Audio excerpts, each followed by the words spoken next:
Estamos de regreso y le damos la bienvenida a Alicia Contreras, quien regresa después de su viaje a Israel. Alicia, bienvenida y vamos a hablar de Israel, pero vamos a partir por las novedades que están ocurriendo en Colombia. Hay nuevo presidente electo, por lo menos al conteo de los votos, porque todavía no hay una proclamación efectiva. ¿Cómo está? Muy bien, Mati, así es. Es que lo que está ocurriendo en Colombia es que se conoció el preconteo o el conteo rápido de los votos, que le dan entonces la victoria a Abelardo de la Espriella. Sin embargo, el escrutinio oficial es el que se está procesando en estos momentos, y es eso a lo que quiere esperar Iván Cepeda, que es el candidato del oficialismo.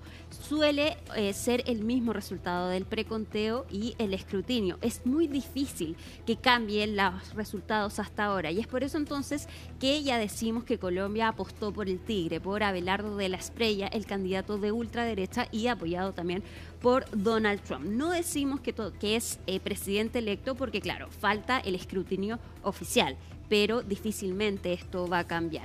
Esto ocurrió entonces ayer en Colombia, y de hecho ya les habíamos adelantado, probablemente íbamos a conocer al presidente de Colombia antes que al presidente de Perú, donde todavía no hay una declaración de quién va a ser el presidente de ese país. Pero ¿qué ha pasado hasta el momento? ¿Y qué han dicho los candidatos? Veamos primero un informe que nos envía Fernando Ramos desde Bogotá, Colombia. La registraduría dio como ganador en el preconteo de este domingo al candidato del movimiento político Defensores de la Patria, Abelardo de la Espriella, frente a Iván Cepeda del partido de izquierda de gobierno Pacto Histórico, con una diferencia mínima de 250.000 votos. Cepeda, al conocer los resultados, dijo que impugnará este conteo y que va a aceptar solamente el resultado del escrutinio, que ya comenzó en la registraduría y el Consejo Nacional Electoral, con presencia de más de 1.600 observadores internacionales que tendrán que dar fe de lo ocurrido en las urnas este domingo. Aumentó el voto en blanco, cerca de 420.000 colombianos que fueron a las urnas, pero que no estaban de acuerdo ni con uno ni con otro candidato. Esto muestra que este es un país dividido entre izquierda y derecha, totalmente polarizado. El presidente Gustavo Petro ha dicho que solo reconocerá la decisión final de los jueces tras el escrutinio, que deberá ser ya entregado esta semana, después de que se haga este conteo voto a voto. En Colombia, relativa tranquilidad, solamente algunos incidentes aislados de orden público en ciudades como Cali, Medellín y Bogotá, y la fuerza pública tiene desplazados en todo el país cerca de 400.000 uniformados para garantizar la seguridad tras estos resultados de las elecciones. Hay que decir también que ya varios mandatarios, entre ellos Donald Trump de Estados Unidos, Javier Milei de Argentina, han dado felicitaciones a Abelardo de la Espriella, el candidato de derecha, que ahora ya se muestra como ganador de esta segunda vuelta del balotaje realizado este domingo. Fernando Ramos, Bogotá. Buenas noches. Abelardo de la Espriella celebró junto a sus adherentes en Barranquilla, y ahí tuvo un tono conciliador respecto entonces al próximo gobierno. Llamó a la unidad, y es que el escenario de todas maneras es complejo para de la Espriella, porque hasta ahora solo 250.000 votos lo separan de Iván Cepeda. Es decir, su mayor reto va a ser la gobernabilidad. Hay un país, ya lo decía Fernando Ramos, completamente polarizado, y va a tener que entonces que buscar mayorías en el Congreso. Eso va a ser lo más difícil para Abelardo de la Espriella, este candidato de ultraderecha, apoyado también por partidos de ultraderecha. Si bien él decía que era un outsider, de todas maneras estuvo apoyado entonces por movimientos establecidos. Pasemos a revisar qué dijo anoche entonces el tigre, apodado así, Abelardo de la Espriella, entonces quien lideró el preconteo o el conteo rápido de votos en Colombia. Voy a gobernar para todos los colombianos, para quienes votaron por mí y para quienes escogieron otro candidato. No habrá vencedores ni vencidos, no habrá retaliaciones, no habrá persecuciones, porque en democracia no existen enemigos irreconciliables. Mi propósito será ganarme su confianza con resultados. no con discursos, con hechos y obras, no con promesas, con coherencia y no con excusas. Bueno, fue un tono un poco más moderado a lo que solía ser entonces sus actos de campaña, llama a la unidad, a la conciliación. Pero también otra persona que felicitó a Abelardo de la Espriella fueron los distintos mandatarios de derecha de nuestro continente. Por ejemplo, Javier Milei, también lo hizo el presidente José Antonio Kast. Pero hace poco habló Donald Trump, donde se le preguntó por Abelardo de la Espriella. Hace pocos días, el jueves pasado, le entregó formalmente su apoyo a través de su cuenta de Truth Social y también lo felicitó durante la noche, pero ya habló de él, dijo que va a ser un gran presidente y que esto va a mejorar la relación entre Estados Unidos y Colombia. La relación entre ambos países es bien importante, no hay que olvidar, por ejemplo, el Plan Colombia. Escuchamos lo que dijo Donald Trump de Abelardo de la Espriella. Me llamó anoche y me agradeció el apoyo. Ganó las elecciones, no se esperaba que ganara, pero ganó, y con facilidad. Es simplemente un honor. Es un buen hombre. Dijo cosas muy bonitas sobre mí y sobre el trabajo que hemos hecho en los Estados Unidos. Otra persona quien también mandó sus felicitaciones fue Keiko Fujimori. Recordamos, todavía no sabemos formalmente quién va a ser el próximo presidente de Perú, a pesar de que las elecciones ya se realizaron hace varios días atrás, pero hasta ahora ella es quien lidera el conteo. Keiko Fujimori entonces felicitó a Abelardo de la Espriella y también se refirió al fenómeno que está ocurriendo en América Latina. Estamos girando a la derecha con presidentes cada vez más cercanos a Donald Trump. Finalmente ya todos los mandatarios, si es que contabilizamos que Abelardo de la Espriella y Keiko Fujimori ganan estas elecciones, la mayoría de los países entonces están a la derecha del espectro político. Solo Brasil con Luis Ignacio Lula da Silva y Uruguay con Orsi entonces quedan a la izquierda, y también hay que considerar entonces México, que también entonces queda a la izquierda con el gobierno de Claudia Sheinbaum, que también se le preguntó por esto y ella dijo que había que esperar hasta el escrutinio. Escuchemos lo que dijo Keiko Fujimori entonces respecto de las elecciones en Colombia. Yo saludo al flamante presidente electo Abelardo de la Espriella y espero poder saludarlo ya más adelante personalmente. Felicito a todos los colombianos, más allá de los comentarios inoportunos que hace el presidente de la República de Colombia. En Colombia, tanto como en el Perú, se deben respetar los resultados de los entes electorales. Yo creo que vienen nuevos tiempos y hay nuevos aires en Latinoamérica y eso es muy positivo. Yo creo que los países que estamos pasando por procesos electorales, pues los ciudadanos han tenido una mirada de búsqueda de progreso, de fortalecer la libertad, ¿no? Y fortalecer la democracia. ¿Y qué pasa con el oficialismo en Colombia? Iván Cepeda reconoció los resultados del preconteo, pero exigió la revisión de 33.000 mesas. Y es por eso que el oficialismo en Colombia está esperando entonces al escrutinio, entonces la revisión oficial. Estas dos cifras nunca cambian, entonces es muy poco probable que pueda dar vuelta esta situación. De todas maneras, entonces Iván Cepeda dice que van a esperar hasta ese momento. Ayer habló respecto de distintos temas, dijo que no van a permitir que retrocedan los avances, las conquistas sociales que han construido en el gobierno de Gustavo Petro, el primer gobierno de izquierda en Colombia. También incluso utilizó la frase del presidente de Chile, Salvador Allende, al decir que la historia es nuestra y la hacen los pueblos. Ojo, un dato importante. Referencia a Salvador Allende.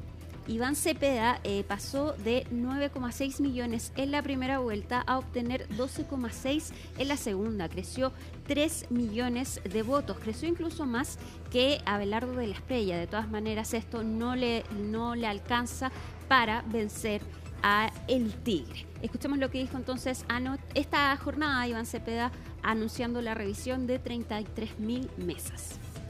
Nuestros testigos, nuestro equipo de seguridad electoral ha presentado 57.189 reclamaciones. Quiero hacer un llamado muy cordial a la serenidad, a la calma y a que si hay expresiones públicas en favor o en contra de tal o cual circunstancia, se haga estrictamente en los marcos de la tranquilidad, de la movilización pacífica, si es que se presentan este tipo de movilizaciones, a las cuales, quiero ser claro, no estamos llamando. Bueno, Iván Cepeda entonces va a esperar al escrutinio, pero ya podemos decir que Colombia apostó por el Tigre. Vamos a cambiar de tema y nos vamos ahora a Suiza, donde este fin de semana se realizaron las conversaciones entre Estados Unidos e Irán, después de que lograran este marco de entendimiento que les da 60 días entonces para seguir negociando y lograr el fin de esta guerra. Ahí estuvo J.D. Vance. No hay que olvidar que estas conversaciones se atrasaron por lo que estaba ocurriendo al sur del Líbano, los ataques cruzados entre Israel y Hezbollah. Según J.D. Vance, el domingo principalmente fue un día muy positivo para estas conversaciones que están avanzando, e incluso llegó a decir que Irán va a permitir el ingreso de los trabajadores de la agencia atómica para supervisar entonces sus centros nucleares. Desde Irán niegan esto. De todas maneras, dicen desde Estados Unidos que los avances son positivos. Veamos el informe con los últimos antecedentes que nos envía Ione Molinare desde Washington. Son altas las expectativas y la esperanza del gobierno de Donald Trump para que las negociaciones que se están dando en Suiza entre Irán y Estados Unidos puedan dar frutos pronto. El vicepresidente J.D. Vance, que viajó de último minuto a Suiza, ahora dice que estas negociaciones sí están avanzando y que por eso Irán también va a recibir una serie de incentivos. De hecho, el Departamento del Tesoro abrió la oportunidad a Irán de darle una autorización de 60 días para la venta, distribución y también la misma venta de petróleo iraní. Esto porque, dice Estados Unidos, ya Irán se comprometió a abrir el estrecho de Hormuz, a permitir el flujo libre de los buques y también a permitir el paso, la entrada de inspectores de la Agencia Internacional de Energía Atómica. Pero ahí hay un punto todavía que no está claro, porque el régimen iraní no ha dado realmente el punto claro, o por lo menos no ha estado confirmando lo que dice el vicepresidente J.D. Vance. Pero además, porque hay muchos puntos que todavía podrían hacer que esto se descarrile. El hecho de que los iraníes no son muy claros, por ejemplo, en algunos de estos puntos, que están haciendo que el Departamento de Tesoro permita la venta de petróleo. Y aquí pueden pasar muchas cosas en los próximos días. Sin embargo, la presión es muy fuerte para el presidente Donald Trump, para su gobierno, permitir que finalmente todo este libre acceso a través del estrecho de Hormuz permita obviamente que se vayan adelantando estas negociaciones que son muy difíciles a la luz de lo que ha ocurrido en los últimos meses, donde los iraníes han sido bastante reacios en avanzar al mismo tiempo y con el mismo paso que quiere Estados Unidos. Pero por ahora la idea es que todo el petróleo y lo que tiene que ver con este avance de las negociaciones siga de forma sólida, porque de lo contrario esto podría cambiar. De hecho, el presidente Donald Trump sigue mostrando molestia y amenazando con la posibilidad de comenzar bombardeos nuevos si es que Irán no cumple con estas condiciones. Habrá que ver qué es lo que pasa en los próximos días. Son días difíciles y son días de mucho interés para no solamente Estados Unidos, para Irán, sino para el mundo entero. Ione Molinares, Washington.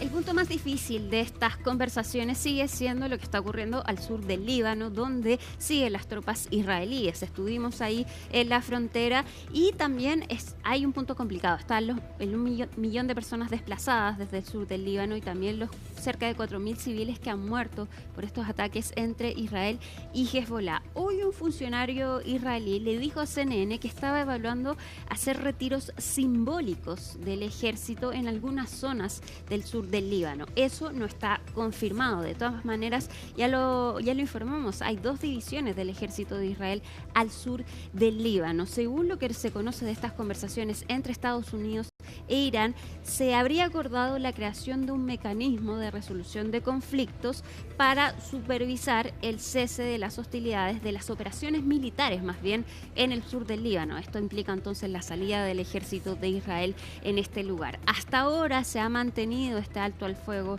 entre Hezbollah e Israel, que por cierto, estos ataques incluso retrasaron las conversaciones. Iba a haber una firma de este acuerdo en Suiza, eso no se realizó y se realizó más bien en Versalles un día antes. Según Irán, entonces, la desescalada del Líbano constituye el primer test de esta negociación. Escuchemos lo que dijo el jefe de la delegación que negocia desde Irán.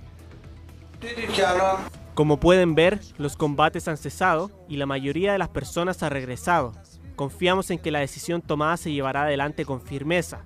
Llevaremos estas conversaciones a una conclusión exitosa, garantizando la integridad territorial del Líbano y la soberanía nacional sobre todo su territorio. Y no dejaremos de buscarlo hasta que se logre un resultado definitivo. Nos vamos a cambiar de tema porque otra noticia importante es lo que está ocurriendo en Reino Unido, donde hoy anunció su dimisión Keir Starmer como primer ministro de este país. Lo hizo en las afueras de Downing Street. Incluso en un momento se emocionó, pero ya son meses de presiones que venían sobre Keir Starmer, su baja popularidad y también los resultados de las últimas elecciones que mostraron un avance de la ultraderecha en este país. Keir Starmer entonces agradeció a su familia, fue en ese momento en el que se emocionó y no hay que olvidar que hace 2 años él llegaba entonces a Downing Street con esta victoria aplastante del Partido Laborista que puso fin a 14 años de gobiernos conservadores. Sin embargo, ya le estaba pesando a Keir Starmer distintos errores, por ejemplo, la designación de Peter Mandelson como embajador en Washington, a pesar de que ya se conocían sus vínculos con Jeffrey Epstein. Pasemos a ver parte entonces del discurso que entrega Keir Starmer entonces anunciando su dimisión del cargo.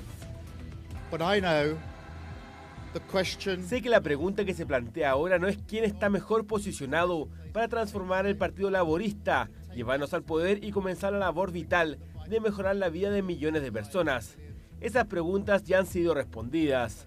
La pregunta que mi partido se plantea ahora es si yo estoy en la mejor posición para liderarnos en las próximas elecciones generales. He escuchado la respuesta de mi grupo parlamentario a esa pregunta y la acepto con gratitud. Cada decisión que he tomado ha sido anteponiendo el país que amo. Por eso renunciaré como líder del Partido Laborista. Permaneceré en el cargo de primer ministro hasta que finalice la contienda y haré todo lo posible para garantizar una transición de poder ordenada. También brindaré a mi sucesor mi apoyo pleno e inequívoco, sabiendo que heredaré una Gran Bretaña mucho más fuerte y justa de la que heredé hace 2 años. Y hay que poner atención en la siguiente persona, Andy Burnham, que probablemente podría ser el próximo primer ministro de Reino Unido. Hoy, de hecho, juró como miembro del Parlamento porque ganó unas elecciones parciales en Macclesfield, al noroeste de Inglaterra. Se cree entonces que él podría liderar el Partido Laborista y ser escogido entonces como el próximo primer ministro de este país. Es un exalcalde de Gran Manchester y también bastante carismático. Entonces tenemos que poner nuestros ojos en esta persona. Vamos a cambiar de tema. Nos vamos ahora a Francia porque hay una alerta roja en 49 departamentos debido a esta ola de calor que se vive en este país. Es su segunda ola de calor en menos de 20 días y ya son 49 departamentos entonces que tienen esta alerta y de hecho ha obligado a cerrar colegios. Se estiman máximas entre 40 y 42 grados y mínimas en la noche entre 20 y 25 grados. Y lo que se acá teme es que pueda ocurrir lo que pasó en 2003, donde una ola de calor que ocurrió en agosto de 2023 dejó 15.000 personas muertas. Estuvimos, de hecho, al regreso de nuestro viaje de Israel, pasamos por Francia y claro, el calor era insoportable y de hecho había alertas en los metros, alertaban a la población que se hidrataran por esta ola de calor.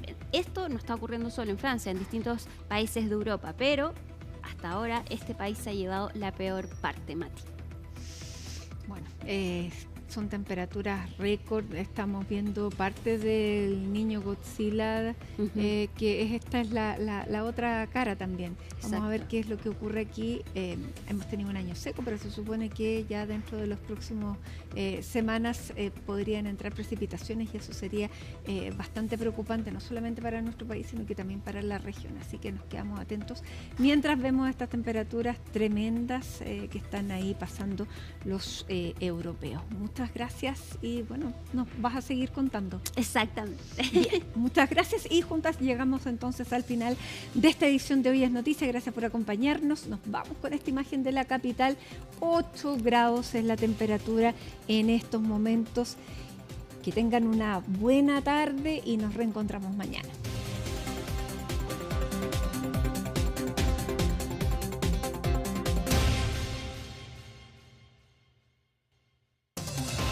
Consorcio, tu confianza nos mueve. Presentó Hoy es Noticia.